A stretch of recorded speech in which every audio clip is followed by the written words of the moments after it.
için gelmişiz biz bu cihana, dostu sevmektir bizim işimiz.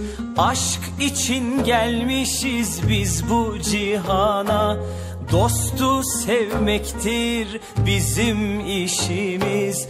Allah der her bir zerremiz, ayar görenden bize ne, ayar görenden bize ne.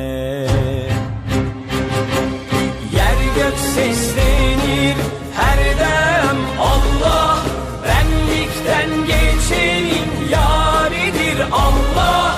Aşkı bulan neyler ki bu dünyayı, her dem seslenir o Allah Allah. Yer gök seslenir her dem Allah, benlikten